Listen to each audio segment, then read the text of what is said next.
los días, ponte en modo Sport. Agua Sport, Agua Sport, Agua Sport. Actívate, entrénate, exígete, refrescate. Agua Sport, Agua Sport. Libérate, supérate y entrégate a la frescura. Agua Sport, Agua Sport. En el fútbol campeón, medalla en racquetball, primera en maratón y primera en ponerle al agua limón. Agua Sport, Agua Sport. Nueva etiqueta, el mismo sabor. Sin azúcar, sin gas, 0 calorías. Porque la vida hay que vivirla en modo Sport, Agua Sport. La Cascada, orgullosamente boliviana. Diomed, especialidades odontológicas, un equipo de profesionales que logra lo mejor de las sonrisas, donde se trabaja con la última tecnología y los métodos más eficaces para lograr una boca sana. Nos encontramos en pleno centro de la ciudad, Avenida 20 de Octubre, número 376, Edificio Los Cedros. Contactos al 290-1417, WhatsApp 719-44-196. Estamos en las redes sociales. Diomed, especialidades odontológicas, es galardón andino a la excelencia. La Paz, Bolivia.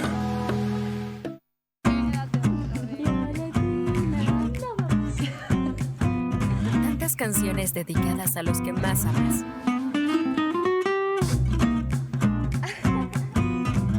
Pero ¿y para ti? ¿Qué tienes para dedicarte? Con la nueva línea de cuidado facial Vita Rosa.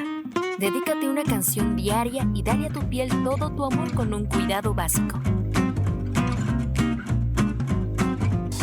Una canción, 5 pasos, una piel sana. De ti para ti, cada día. Vita Rosa, somos piel boliviana. Todos los días, ponte en modo Sport. Agua Sport, Agua Sport, Agua Sport. Actívate, entrénate, exígete, refrescate. Agua Sport, Agua Sport. Libérate, supérate y entrégate a la frescura. Agua Sport, Agua Sport. En el fútbol campeón, medalla en racquetball, primera en maratón y primera en ponerle al agua limón. Agua Sport, Agua Sport. Nueva etiqueta, el mismo sabor. Sin azúcar, sin gas, 0 calorías. Porque la vida hay que vivirla en modo Sport, Agua Sport. La Cascada, orgullosamente boliviana.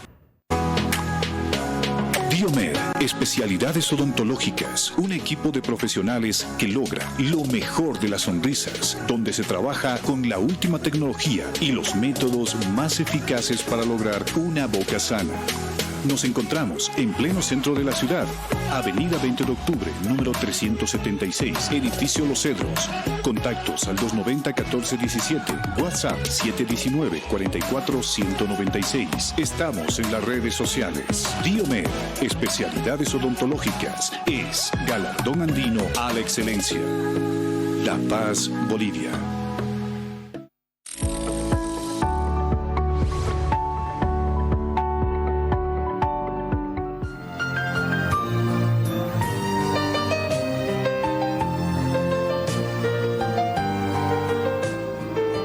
Queridos amigos, tengan todos ustedes buenas tardes, nuevamente en sus pantallas con Doctor TV. Agradecido siempre por la sintonía y la confianza que tienen en nosotros. Dentro de las formas que tenemos los médicos viejos de enseñar a los médicos jóvenes, ha cambiado mucho. Queremos que sea más dirigido a la propia consulta del paciente. Entonces, en este método de enseñanza es mejor transmitirlos mediante los motivos de consulta que por las enfermedades sueltas. Por eso hemos invitado a un amigo que ustedes ya lo conocen, a Cristian, para que nos hable sobre un signo, sobre una manifestación que nos puede aparecer en los adultos con cierta frecuencia, que es la diarrea. Tenemos con nosotros al doctor Cristian Bedregal. Cristian, nuevamente muchas gracias por estar con nosotros y bienvenido a Doctor TV. Gracias nuevamente por la invitación, Erwin, te agradezco mucho. Bueno, yo soy el doctor Cristian Sandoval Bedregal, gastroenterólogo endoscopista. Y sí, evidentemente es un tema que se ve bastante en la consulta. Pero vamos a hablar específicamente de la diarrea del adulto, no tanto en niños, ¿no? Que tiene, como yo siempre digo, para mí la pediatría es otra medicina, ¿no? Y lo saludo a todos mis amigos y colegas pediatras que muchas veces luchan contra este este signo y realmente que en los niños muchas veces puede ser desastroso, ¿no? Pero a ver, para empezar, ¿qué es la diarrea? La diarrea es un signo, como lo dijiste muy bien, ¿no? Que se presenta en múltiples y muchas enfermedades, no netamente las gastrointestinales, ¿ya? Pero para poder entender muy bien cómo es la diarrea, bueno, generalmente es la respuesta protectora ante cualquier agresión que viene sobre el intestino, ¿ya? Para poder entender también cómo es el mecanismo de acción de la diarrea, es necesario entender cómo funciona normalmente. Eso me decía, me acuerdo, mi profesor de fisiopatología. Tenemos que saber lo normal para entender cómo se produce lo anormal, ¿no? Para que se pueda producir la absorción de todo el contenido que está dentro del lumen del intestino, se necesita unos pequeños factores. Primero, que es la cantidad del contenido. Luego, la superficie del intestino, ¿no? Que va a estar en contacto con el contenido de la luz, de la luz del producto de los jugos que están dentro, la secreción, la absorción y también la movilidad. Cuando todos estos parámetros están coordinados, existe una buena absorción. Es más, el intestino delgado y el intestino grueso absorben el 99% de todo lo que comemos, tomamos, y también de la producción que se ejerce en el estómago, en el páncreas, en el hígado. Entonces más que nada es un equilibrio entre secreción y absorción, pero cuantitativamente la absorción es mayor que la secreción. Cuando se ve alterado uno de estos factores es que se puede producir la diarrea. Ahora, la clasificación como tal que se da muchas veces dentro de la bibliografía, se puede determinar que 3 o 4 deposiciones, como sabe bien Erwin, puede determinarse como, bueno, al día se puede determinar como diarrea. Pero esto no es tan verdadero porque depende mucho de la persona y depende mucho del hábito intestinal que tiene. Por ejemplo, una persona que tiene 4 o 5 deposiciones diarias, pues que tenga 6 o 7 no vamos a catalogarla como diarrea, o que sea un poco más acuosa tampoco. O personas que, por ejemplo, como ya lo habíamos hablado, si recuerdas, en la constipación, las personas que tienen 4 o 5 deposiciones a la semana, que se le incremente 1 o 2, tampoco la vamos a catalogar como diarrea, ¿no? Pero por sobre todo es que sea una sustancia líquida, precedida o no de dolor abdominal. Muchas veces puede presentar fiebre también, y esto va a determinar mucho hacia dónde vamos a dirigir, ¿no? El diagnóstico como tal de la enfermedad, ya sea una diarrea, por ejemplo, infecciosa o una diarrea metabólica. Y bueno, también para poder determinar, ¿no?, los diferentes tipos de diarrea que existen, generalmente las podemos clasificar, o clínicamente la clasifican entre una diarrea secretora y una diarrea osmótica. ¿Y qué es la diarrea secretora? Pues generalmente solamente es el intercambio que viene o más de iones, ¿no?, que se da generalmente o usualmente por infecciones, ya sean bacterianas, parasitarias o también protozoarias o de virus, que por las enterotoxinas que liberan afectan el intercambio iónico que hay dentro del intestino, y por esto, en vez de absorber, deja de absorber el intestino, y por eso la cantidad acuosa aumenta. Que más que secreción, como se llama la diarrea, es más por una disminución en la absorción de líquido. Por el otro lado, la diarrea osmótica, que también se conoce, es generalmente por compuestos que nosotros tomamos, ¿no?, que no son absorbidos y que afectan la osmolaridad del intestino, que tiene que mantenerla igual, como en una balanza. Y hay algunos iones como el magnesio, el sulfato, el fósforo, que no se absorben netamente. Otros azúcares, disacáridos o monosacáridos, no, azúcares alcohólicos, que tampoco se absorben. Y el claro ejemplo de alcoholes disacáridos, por ejemplo, como la lactosa, que no son absorbidos y que se encuentran en estos receptores, la lactasa, por ejemplo, que desdobla a la lactosa, se encuentran en el borde superior de las fibras intestinales, que por ejemplo en los niños es abundante. Entonces, al tomar la leche no tiene ningún síntoma, pero el 70% de los adultos pierde por diversas razones, por alimentación, por aumento de consumo en alcohol o diferentes causas, y va disminuyendo esta producción de lactasa, por lo que no nos viene este síntoma de intolerancia a la lactosa. Hermanito, ahí tenemos el teléfono para que nos puedan escribir y hacer las consultas directamente con nuestro experto. Pero 2 puntitos.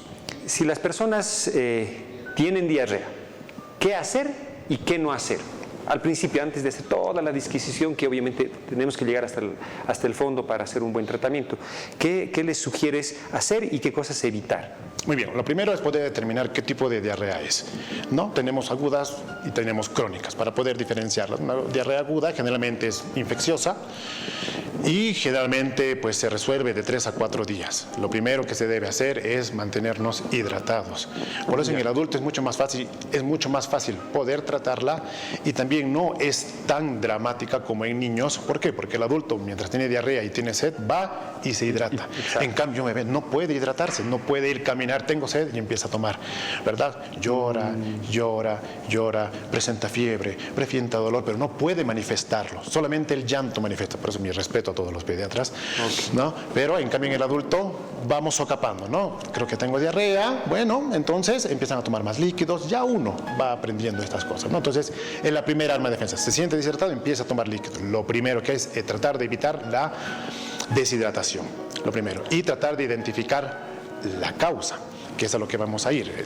Existen diversos grupos de diarrea, ¿no? Como ya vimos, diarrea secretora, osmótica, y hay un grupo grande de diarreas que vamos a llamar diarreas complejas, que es la que a mí me gusta y es la que más hemos complicado, porque existen muchas causas de diarreas complicadas.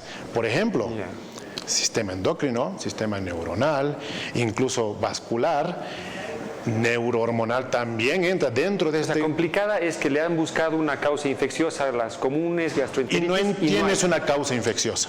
Le mandas un laboratorio, ¿verdad? Un cultivo en heces, un coproparasitológico y no encuentras nada. Tiene diarrea.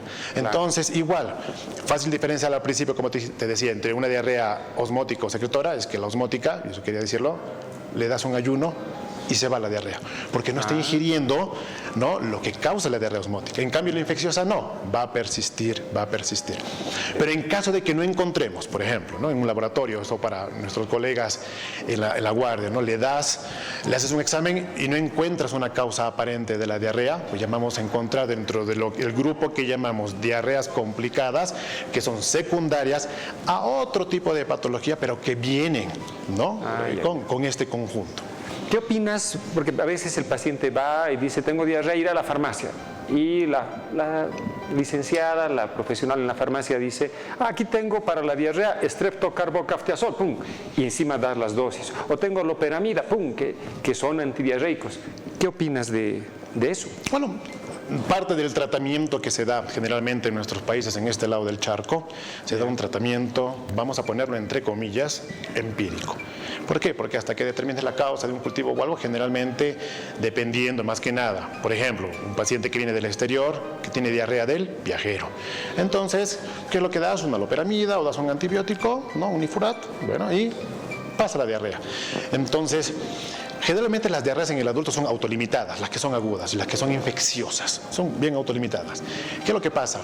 Que este mecanismo, como te decía, de absorción, de movilidad y todo, se ve afectado por estas enterotoxinas. Entonces, ¿qué es lo que hace el cuerpo para poder tratar de eliminar el microorganismo?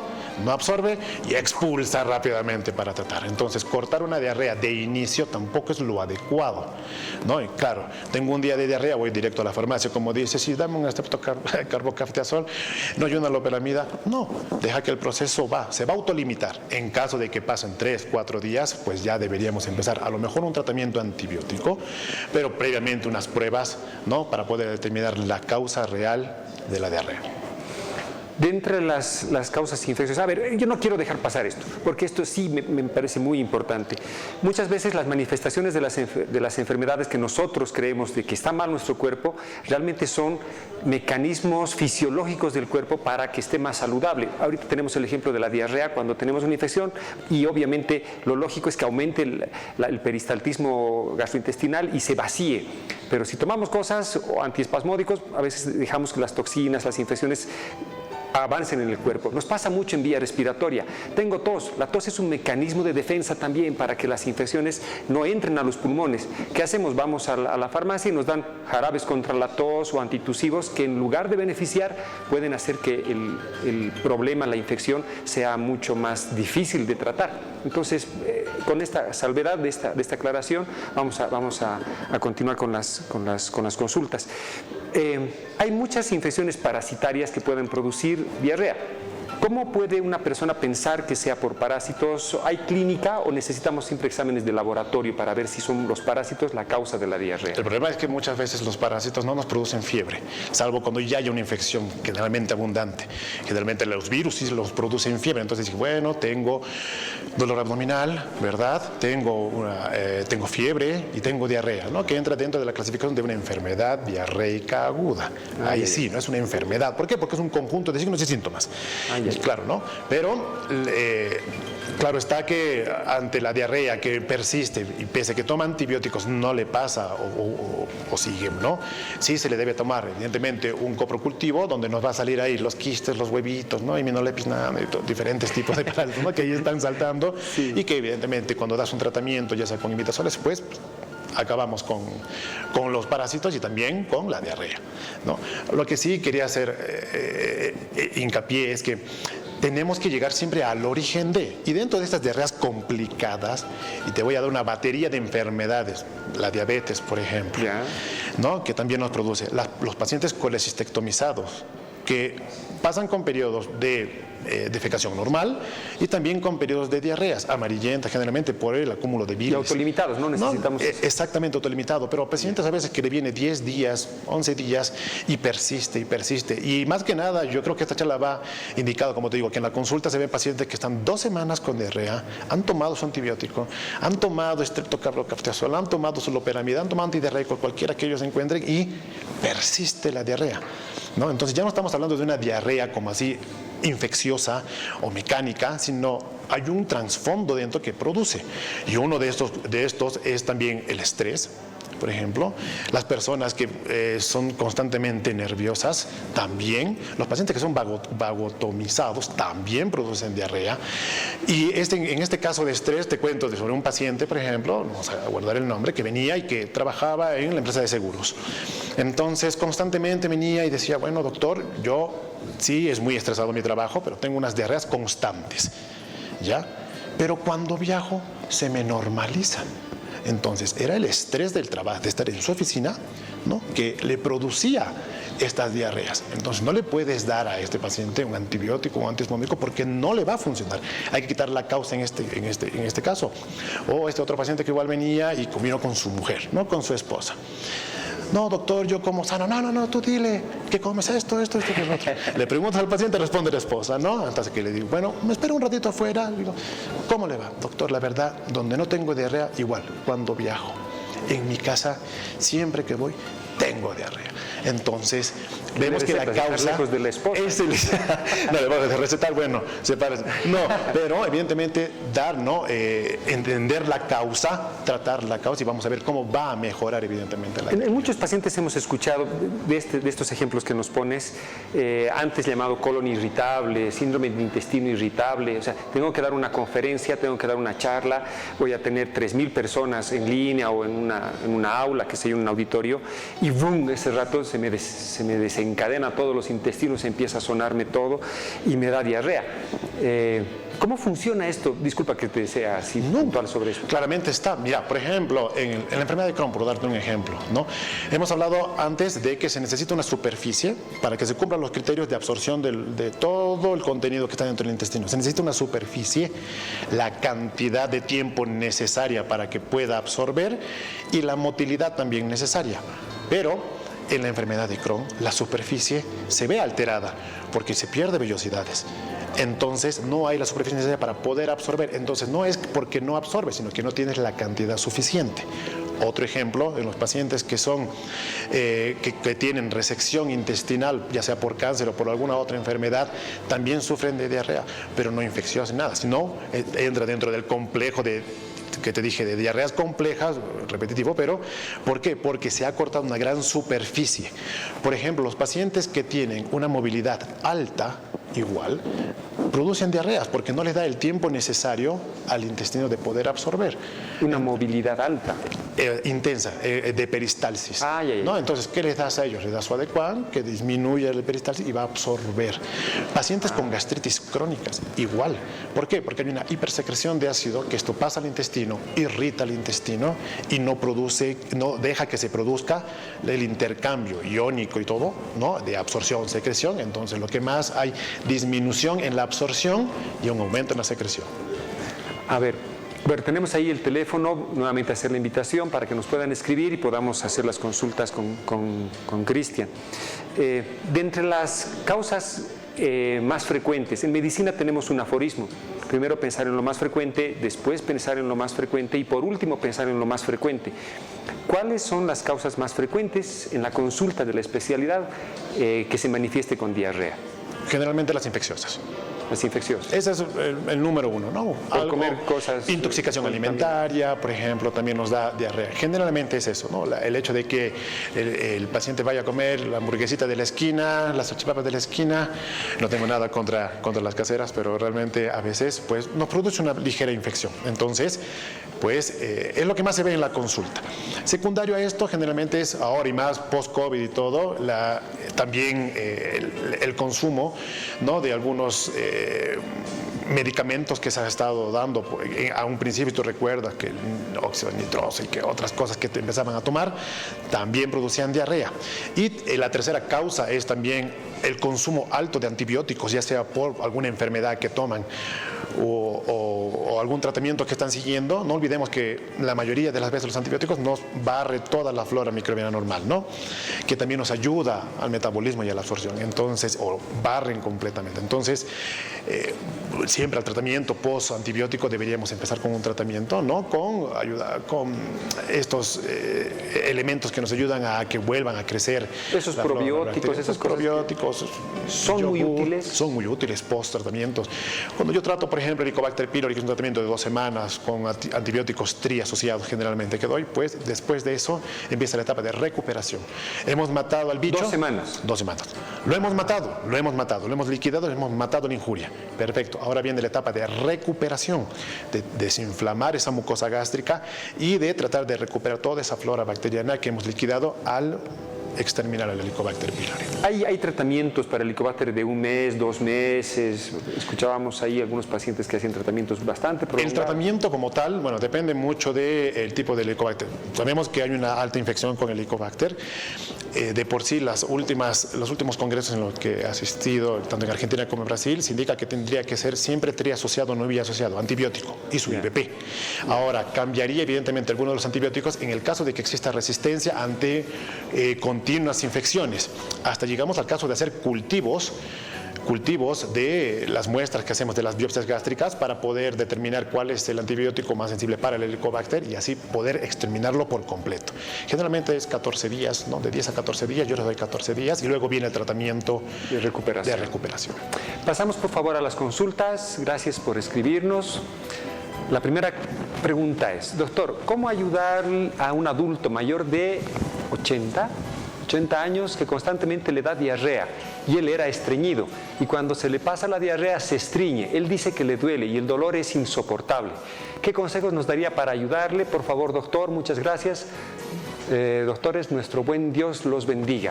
Con muy buenos deseos de salud para nosotros. Bueno, tenemos generalmente un paciente que podría tranquilamente con estos parámetros tratar de un colon irritable, ¿no? Que se alternan periodos de estreñimiento con periodos de diarrea. ¿Qué es lo que debemos hacer? Determinar si evidentemente se trata de un colon irritable, ¿no? Es una colonoscopia en este caso, o también las posibles causas. Muchas veces es la alimentación. Y a mí me encanta ahondar en esto y se los explico bastante a mis pacientes porque nosotros somos gente de hábitos, como saben, nosotros estamos acostumbrados. Una dieta alta en carbohidratos, le metemos la parrilladita el fin de semana, ¿no? El choricito por acá. Entonces, todo el sistema digestivo, desde el duodeno hacia adelante, es como una cancha de fútbol. En unas partes hay un césped más crecido, otras partes más bajas, ¿no? Que se va adecuando de acuerdo a lo que nosotros consumimos.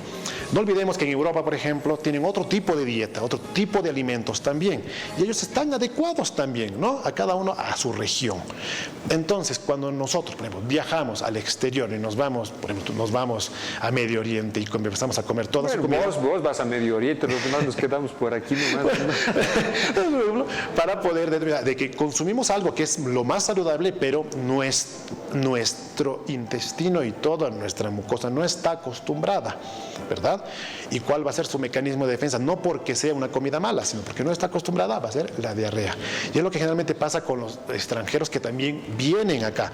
No están acostumbrados a nuestro tipo de pan, a nuestro tipo de queso, a nuestro tipo de incluso de agua. Al chairo. Al chairo, por ejemplo, ¿no? Entonces van a comer, que es tan rico, pero les va a producir, no porque exista un microorganismo o esté mal preparada, sino que es netamente de la persona.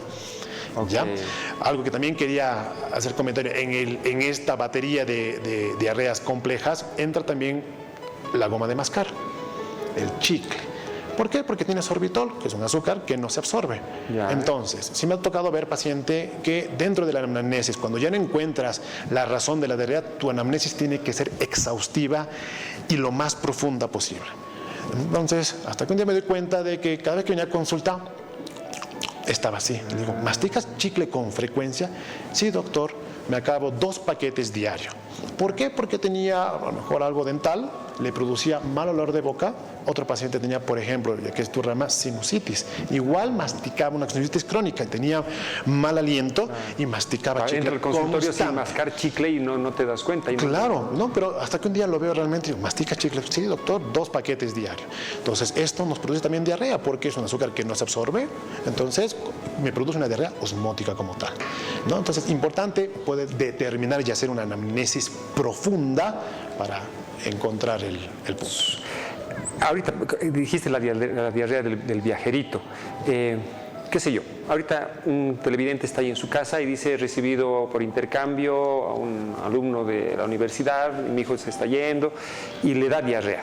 ¿Qué puede hacer con todo este mecanismo que nos has explicado? ¿Puede hacer algún tratamiento? ¿Puede mejorar? ¿Se puede detener en esa diarrea de esa persona? Porque uno es responsable, y más responsable que a veces con la propia familia cuando una persona está invitada en casa. Bueno, sí, evidentemente, como lo hemos hablado en un principio, la diarrea generalmente del viajero se autolimitan. Ya, aguántate, le decimos, aguántate. ¿Sí? Mantenerlo hidratado, cambia un poco la dieta, una dieta blanca, 2-3 días pasa la diarrea del viajero. En caso de persistir, pues ya le damos otro tipo de medicamento. Me gusta mucho el Nifurad, la verdad, que actúa muy bien, ¿no? Y que para la diarrea de viajero es excelente. ¿Ya? Entonces, una tableta, 2 cucharadas o si no, y con esto va a mejorar. Perfecto. Pasamos a las consultas de los amigos. A ver, ¡wow! ¡Qué bien! Nos están escribiendo harto. ¿Ves? Tienes que venir más seguido, Cristian. Mira. Gracias. Qué bien, qué buena onda. Buenas tardes. ¿Por qué después de consumir bebidas alcohólicas hay una diarrea y en algunas ocasiones de color verde? Perfecto. A ver. No olvidemos de que hay algunas sustancias que son difíciles de absorber por el intestino. Entre esos están los azúcares alcohólicos. No olvidemos que muchos de los alcoholes también son derivados del azúcar, ¿no? Y dependiendo del trago que haya, del alcohol que haya consumido. Muy aparte de esto, aparte de que produce una irritación en el estómago, hay una hipersecreción gástrica. Entonces vuelve en contenido mucho más ácido de lo que está acostumbrado a pasar. Segundo, hay una también hipersecreción a través de la vesícula biliar de bilis. Entonces ya tenemos 3 componentes que son altamente irritantes en todo el intestino, los cuales el único mecanismo de defensa va a ser vaciarlo rápidamente. Entonces, no porque no se absorba, ¿no? O sea, no lo va a poder absorber por la velocidad que tiene, por lo que entonces sí puede ser verde, como dice la persona. ¿Perdón? Verde. Sí, totalmente puede ser verde por el mayor consumo, por el mayor secreción de bilis que hay a través por el ahí no se da antibióticos, nada, o sea, te aguantas. Ahí se hidrata y se deja de beber y pasa la diarrea, por ejemplo. Y se hidrata, claro, se tiene que hidratar. Ok, pasamos a la siguiente consulta. Gracias por escribirnos, queridos amigos. Doctor, buenas noches. Excelente información. ¿A qué se debería una diarrea con sangre? Muy bien, generalmente una diarrea con sangre más lo hemos podido ver en niños, por eso hemos querido hacer la diferencia con diarrea del adulto, pero muchas veces en un adulto se presenta una diarrea con sangre. Generalmente, ¿no? En un 90% se deben a infecciones, más que nada parasitarias bacterianas. La Shigella es una de las bacterias bacterias que nos produce sangre también, lo que se debería hacer es tomar un cultivo, ¿no? Y también un estudio de heces para poder determinar el tipo de microorganismos que nos está produciendo esta infección de sangre. Ahora, no diferenciemos en que sea justamente una diarrea por algo que he consumido y hay trazas de sangre, hay que saber diferenciar, por eso se manda un estudio, porque puede ser de que sí tenga la diarrea, pero no es que contenga grasa sangre por la diarrea, sino de que existe lesiones en el colon que están sangrando y que justamente sale por esto, ¿no? También es bueno diferenciar en que cuando existe diarrea, ¿verdad? Podemos determinar si es que es del lado derecho, izquierdo, del colon, porque existe dolor, porque muchas veces la diarrea se da porque existe tenesmo en el paciente, ¿no? Entonces aprieta mucho, tiene un dolor al poder defecar y no es de que existe una diarrea verdadera, ¿no? Como tal. A ver, tenemos muchos estudiantes de medicina y médicos generales. ¿Qué exámenes se le puede pedir a un paciente de estas características? Está con diarrea y piensa que está con sangre. Lo primero es un examen, un análisis de heces y un coproparasitológico y un coprocultivo para dar una cubierta entera a todo. Ya. Perfecto. Pasamos a la siguiente consulta. Nos dicen, ¿qué tipo de líquido o comida es saludable para la diarrea ácida? Muy bien. Determinamos de que ya, digamos, tenemos el diagnóstico de una diarrea que sea que le medimos el pH y es bastante ácida, ¿no? Esto se debe a un aumento, un incremento de acidez de líquido, se me fue, no, se me fue. De ácido gástrico. Entonces, ¿qué es lo que se necesita dar? Pues es un IBP generalmente para poder disminuir la acidez y evidentemente tratar de evitar tipos de alimentos que sean mucho más ácidos, en este caso cítricos, azúcares. No tanto el azúcar, más que nada cítricos que nos ayude por un tiempo, ¿no? Si evidentemente es una diarrea ácida, vamos a quitar la parte ácida para que se pueda regularizar la secreción y absorción tanto del jugo gástrico, ¿no? Y con esto, al tratar de normalizar su pH que no sea menor o la secreción, pues con esto va a disminuir. Omeprazol, ese tipo. El hidróxido de aluminio, esas cosas. No, totalmente. Es más, lo que va a ser el hidróxido de aluminio, lo que hacemos y indicamos muchas veces en pacientes que tienen unas gastritis crónicas o algo, o esos reflujos también, la característica que tiene el hidróxido de aluminio, pues, que nos produce estreñimiento. ¿No? Entonces, en cierto modo, va a cortar también si existe una diarrea. Ok, pasamos a la siguiente consulta. Nos preguntan, hola, buenas tardes doctores, una pregunta, ¿cuál es el agente causal más frecuente de las diarreas por infección? Y nos dan un like, muy buen programa. Existen cualquier variedad de bacterias que nos produce, dependiendo también de la zona, E. coli, Enterobacter, ¿verdad? Shigella, por ejemplo, también tenemos casi siempre gram negativas, perdón. Casi siempre las gram negativas, las que son las que más nos producen generalmente, ¿no? Dependiendo de dónde nos encontremos, no va a ser lo mismo que en La Paz que en Santa Cruz, pero generalmente esas son las más comunes, al menos aquí en nuestro territorio. Por lo tanto, los antibióticos casi siempre son los mismos, digamos, o hay una gran variedad, ¿no? Dependiendo más, si es, por ejemplo, al tema de una parasitosis, pues le vamos a dar imidazoles, ¿no? Si es una bacteria, generalmente le damos quinolonas o fluoroquinolonas, que nos funcionan muy bien, la verdad. Ya, ok. Pasamos a la siguiente consulta. Nuevamente agradecerles porque nos escribieran. Buenas tardes, doctor. Tengo 64 años. Me indicaron que tome té verde. La primera vez no me hizo daño, pero volví a tomar y me hizo retorcer de dolor de estómago. Hasta esta mañana me dolía fuerte y tomé té de manzanilla y me calmó. No puedo comer nada de fritos ni sopas que me produce diarrea. Tomo agua, no sé lo que tengo. ¿Cómo le podemos guiar a nuestro amigo? Bueno, en este caso, generalmente este tipo de diarreas que se nos da por consumo de alimentos, yo los llamo raros, como té verde o ese tipo voy a tomar, que en algunos casos muchas veces nos ayudan, no te digo que no, pero no sabemos generalmente la procedencia de algunos té verdes, otros vienen de China, otros vienen de India y otros vienen de no sé dónde. Entonces ni siquiera sabemos los compuestos exactos, ¿no?, que contienen este tipo de infusiones que tomamos deliberadamente también, ¿no?, porque nos dijo la vecina, nos dijo el amigo que nos va a hacer bien para poder adelgazar o poder hacer o esto que lo otro. No olvidemos que cualquier cosa que podamos tomar, ¿no?, es un potencial producto que nos puede dañar no solamente la flora intestinal, sino también todas las fibras. Y muy aparte de hablar de una intoxicación, por ejemplo. paciente. En este caso, que tenga diarrea por tomar un té verde, pues claro está de que ha tenido una intoxicación por esta infusión de té. ¿Qué es lo que tiene que hacer? Por lo pronto, ahorita tomar abundante líquido para poder reponer todo el líquido que está botando. Segundo, poder tomar una dieta blanca, ¿no? Para ayudar a como que a resetear un poco, ¿no? Exactamente. Y de continuar con esto, pues yo sí le recomiendo que se pueda hacer un análisis de heces para ver si... Es que muchas veces tenemos la sobreposición de algunos síntomas. Por ejemplo, en que justo me vino una diarrea, pero ha sido porque algo que he comido hace 2 días y me produce fiebre, infección, pero yo le echo la culpa al tomate y no al chorizo que le he metido la semana, ¿me entiendes? O hace 2 semanas. ¿No? Exactamente. Entonces, son algunas cosas que tenemos que tratar de identificar y que siempre es bueno preguntar por eso en la consulta. ¿Qué ha comido ayer? ¿Qué ha comido anteayer? Ya hace una semana. No, doctor, he comido... Generalmente dicen, no, hoy te he comido blanquito, doctor. He comido un pollito, una ensaladita y nada más. Tú dices, wow, no. Pero...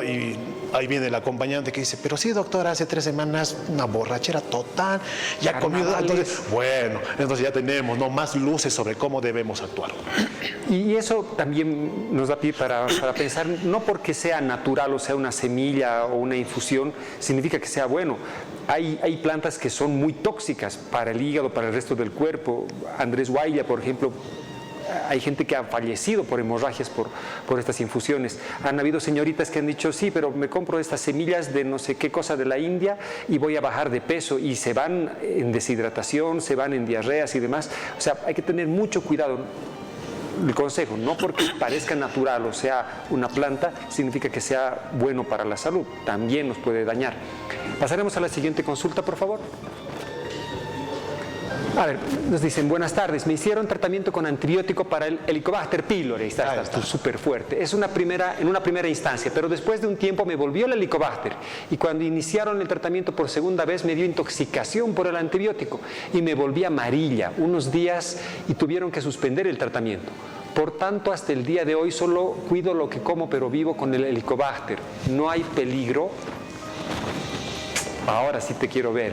Lo hemos hablado, ¿no? Ya hemos hablado justamente un tema sobre el Helicobacter pylori. Lo que sí se sabe y lo que tenemos que aplicar siempre que encontramos el Helicobacter, y todos los colegas lo saben, es que se encuentra el Helicobacter, hay que eliminarlo. Lastimosamente se ha descrito y se sabe de que el Helicobacter es precancerígeno, ¿no? Que con el tiempo produce cáncer. Entonces es por eso que se termina. Se encuentra, se elimina. Lastimosamente has tenido varios tratamientos, ¿no? Lo cual no significa que haya estado mal. Muchas veces existen Helicobacter, dependiendo de dónde lo hayas adquirido, que son resistentes a algunos antibióticos. No olvidemos que a veces el uso indiscriminado de antibióticos también nos perjudica bastante, ¿no? Somos hipertolerantes a ciertos medicamentos. Entonces, ¿qué deberíamos hacer? Nuevamente, bueno, ahora... lo más importante, que te hayas puesto amarilla y todo, significa que es posible que tengas algún daño hepático, pero lo más probable ahorita es hacerte unos estudios hasta que puedas regularizar tu estado de tu hígado y luego hacerte nuevamente una endoscopía en la cual podamos tomar una biopsia y mandar a un cultivo. Es lo que yo podría recomendarte para que poder determinar a qué es sensible este Helicobacter y también ver en qué estado te encuentras tú para poder usar el mejor antibiótico que se pueda adecuar para ti. Quiero hacerte una consultita. Alguno de mis profesores me decía, cuando está mal el riñón hay poco que hacer, por eso tenemos tantos pacientes. Cuando está mal el hígado no hay nada que hacer, pues el pronóstico era muy, muy terrible cuando el hígado se ha dañado, especialmente, bueno, no especialmente, pero en este caso, como en el ejemplo que nos dan, por el uso de ciertos medicamentos, que se ponga amarillo y que le ponga tan delicado al paciente. Aprovechando tu gentileza, cuando está mal el hígado, ¿hay mucho que hacer, hay poco que hacer? ¿Qué se hace? ¿Cómo vemos el paciente con un daño hepático? La mejor forma de determinarla es saber en qué momento hemos llegado. Lastimosamente, muchas veces, y yo sé que vas a estar de acuerdo conmigo, muchas veces cambiamos mucho de médicos en el afán de buscar siempre una segunda opinión, lo cual no me parece mal. El paciente tiene derecho siempre a buscar una segunda opinión, pero es en estos trayectos en que también se va perdiendo tiempo, ¿verdad? Lo mejor, como tú sabes, siempre es hacer una junta médica para poder determinar cuál es la razón por la cual, digamos, ha habido una injuria en el hígado, sea medicamentosa por algún tratamiento o sea también por la propia enfermedad per se, ¿verdad? Entonces, mientras más rápido se pueda actuar, como tú sabes, mejor siempre el pronóstico, ¿no? Y en este caso, lo bueno que tiene el hígado es que tenemos fases que ayuda a la regeneración, se sana bien, pero hay un momento en que también la calidad de vida del paciente influye mucho en la recuperación hepática. Un paciente alcohólico que tiene más de 25 años tomando alcohol, difícilmente también va a poder tener la misma recuperación que tú y yo, o cualquier persona que se sirve ocasionalmente, que tiene una vida sana, hace deportes. Entonces son muchos los factores que influyen, pero totalmente la base angular, yo diría, un diagnóstico temprano para poder hacer lo más que se pueda. Gracias hermano querido. Aprendemos todos los días. ¿Tenemos alguna consulta más, por favor? Aquí. Hola, buenas tardes. Doctor, sufro de dolor de estómago fuerte y pasa la espalda ya por 3 semanas, algunas veces con diarrea. Ayúdeme, por favor. Inclusive llamada perdida. Sí. O sea, realmente sí está buscando una ayuda.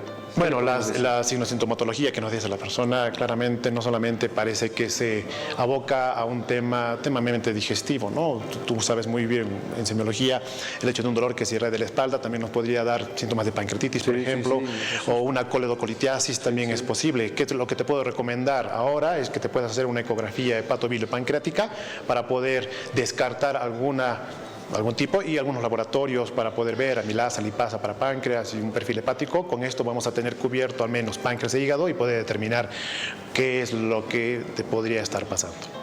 Sí, y ojalá pronto también. Los tiempos siempre es un factor que lo tenemos que tomar muy en cuenta para cualquier problema de la salud. La siguiente consulta, por favor. Nos escriben, doctor, ¿cómo podemos darnos cuenta qué alimentos nos provocan la diarrea en adultos mayores? Prueba y error, no es, hay algunos test, no sé. La verdad es más que nada que lo que pruebo, el que me produzca diarrea, dejo de consumirlo. Es la manera más fácil de poder determinar. ¿Toma tiempo? Claro que sí. Pero no olvidemos de que ya un adulto mayor, que ya pongamos unos 70, 75 años, ¿no? Generalmente un adulto mayor, pues dependiendo del estilo de vida que ha tenido durante toda su vida, ¿no? Si ha tenido, pues, matando a todo nuestro intestino, consumo de alcohol y todo tipo de cosas que nos dañan el sistema gastrointestinal, pues claramente no tiene un sistema gastrointestinal muy sano. Entonces, cualquier tipo de alimento a lo mejor le va a producir una diarrea, pero en este caso no va a ser infeccioso, nada es porque a lo mejor ya debe estar suficiente fibras, o pacientes que han sido operados también, ¿no? Como te digo, han reseccionado una gran parte del intestino, en personas mayores la comida que le des le va a producir diarrea.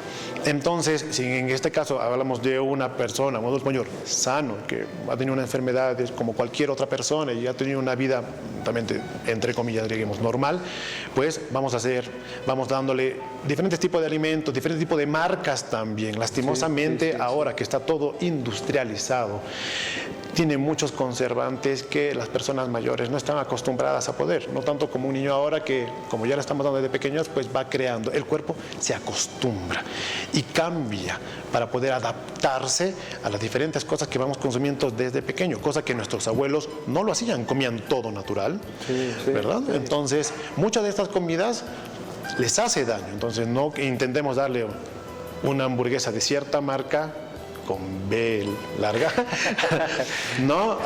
Y a personas que están acostumbradas a comer en su casa una buena carne, ¿no? Una buena ensalada, cosas así. Y se sienten también un poquito restringidos. Y además hay que también tomar en cuenta que la deglución en el adulto mayor no es la misma. Las piezas dentarias a veces faltan, la musculatura de la lengua, la deglución no es en buenas condiciones. Entonces ya entra el alimento con una textura más difícil de digerir. Y también eso también se puede mejorar con algunos licuados y demás cosas. Pasamos a la siguiente consulta. Estamos tratando de absorber las dudas suyas lo más que podamos. Buenas tardes, estoy viendo el programa de Doctor TV. Tengo 25 años y me detectaron recientemente el Helicobacter pylori. Me dieron 3 meses de tratamiento. ¿Qué me podría recomendar? Lo primero que te puedo recomendar es que le hagas caso a tu médico y que tomes tus medicamentos a la hora indicada. Eso es esencial. No olvidemos que los antibióticos se dan a una hora por una razón. No es porque al doctor o a mí se nos pega la regalada gana de decir, quiero que te levantes temprano a las 6 para que tomes tu medicamento. No, tiene una razón de ser. Entonces, lo primero, y generalmente el fallo en el tratamiento es más que nada, es como los informáticos, ¿no? Es falla de usuario. No, en cambio, no, es falla generalmente en la ingestión de los medicamentos. Lo primero. Segundo, en que cambies el hábito alimenticio. Generalmente y usualmente nos contagiamos del Helicobacter pylori al comer comidas de mala manipulación en las calles. Y no te hablo de una hamburguesa, generalmente son en los tipos de mayonesa, yahua y esas cosas, es donde está, ¿no? Porque al final la hamburguesa está caliente y quema, ¿no? Pero generalmente es en ese tipo de lugares donde manejan mal, ¿no? O no tienen un buen manejo, no solamente de sus alimentos, sino también de sus residuos, donde nos podemos contagiar.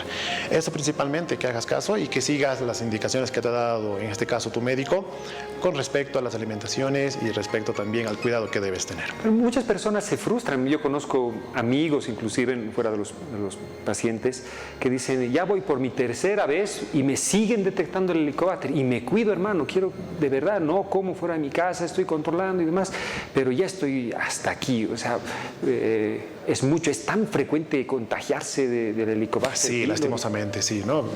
Vivimos en un lugar donde lastimosamente en muchas ocasiones, no voy a hablar en general porque no me gusta hablar de generalidades, no tenemos una buena manipulación de los alimentos, ¿no? Y lamentablemente es eso. Otra cosa también en que tenemos que darnos cuenta es que no se usaban mucho tiempo tratamientos triasociados, sino biasociados, ¿no? Y también depende no solamente en este caso de médicos, sino también del paciente que sea resistente, lastimosamente, a algunos de los antibióticos. También entra la parte farmacológica, porque tú mandas cierto medicamento porque tienes la seguridad de que este medicamento contiene la molécula exacta que tú quieres usar. Pero tú vas a la farmacia y ahí ya para... No, ni siquiera. Tú pides, el paciente pide como tal, el más barato. Entonces yo digo, doctor, este medicamento que me sale 25 por pastilla, y lastimosamente es un tratamiento muy caro. No, pero tengo este...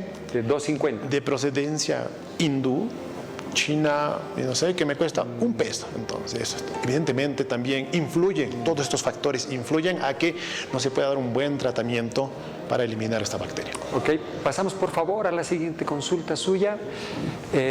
Buenas tardes, doctor. Tengo una frecuencia hinchazón estomacal, una frecuente hinchazón estomacal. Generalmente se infla como globo y me duele mucho la parte abdominal. No me deja dormir, ya es muy constante. En mi caso, ¿qué exámenes debería hacer?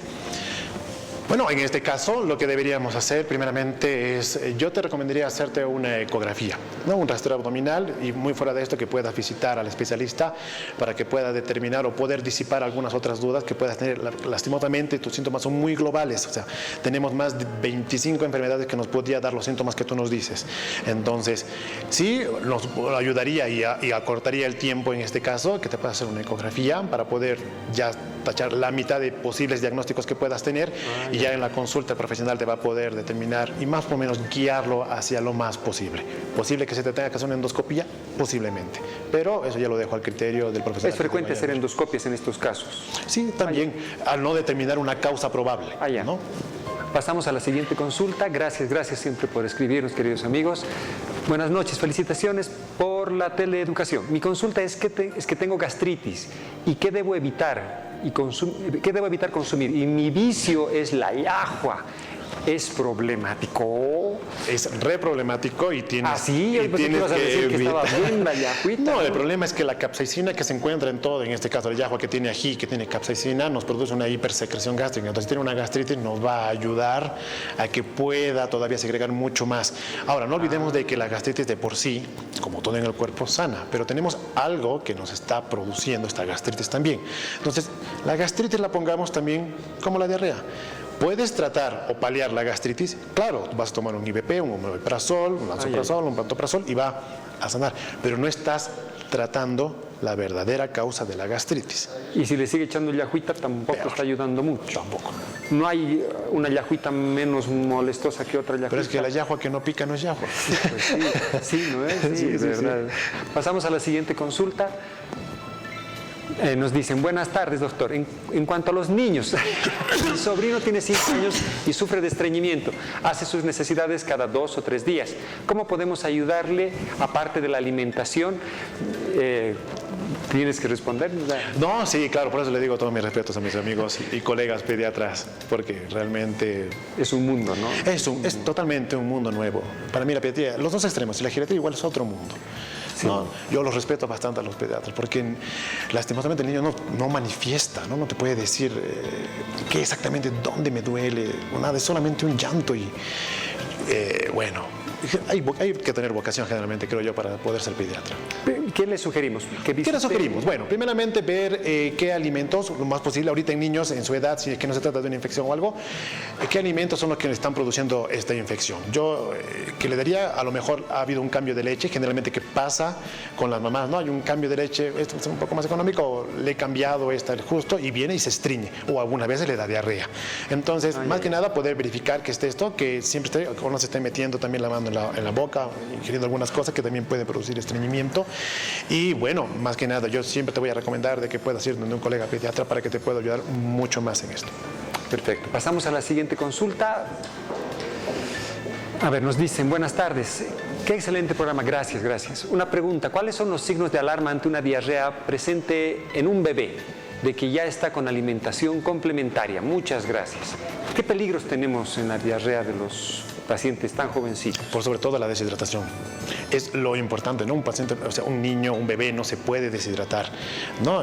Conocemos, y bueno, te voy a hablar más sobre la residencia que hemos aprendido de niño, es el signo del pliegue, ¿verdad? Que hemos visto, ¿verdad? O los ojos hundidos, ¿verdad? La presencia de fiebre, por ejemplo, también, ¿no? Que es un signo que nos da alarma. Sobre todo eso. Tienes que darle la mayor cantidad de líquido que él también pueda tolerar, ¿no? No se trata tampoco de embutirlos de líquido, pero sí darle líquido constante. Esta rehidratación es lo más importante que le puedas dar. Sí, y no olvidemos de que las principales causas de mortalidad infantil en todos los países subdesarrollados son las que llamaban EDAs, enfermedad diarreica aguda, y las IRAs, infecciones respiratorias agudas. O sea, se descompensan con mucha facilidad. Entonces las recomendaciones que nos da Cristian son súper importantes. Pasaremos a la siguiente consulta, por favor. Doctor, buenas noches. Una pregunta referente al omeprazol. Tengo gastritis y estoy tomando hace años. ¿Es cierto que puede dar cáncer de estómago? Muchas gracias y felicidades por el programa. Tiene 55 años nuestro amigo. Bueno, se han hecho estudios, ¿no? Y han aparecido después TikToks sobre TikToks, ¿no? Ya han aparecido también en Instagram de que el omeprazol produce cáncer y todo esto. Bueno, no hay estudios conclusivos como tal.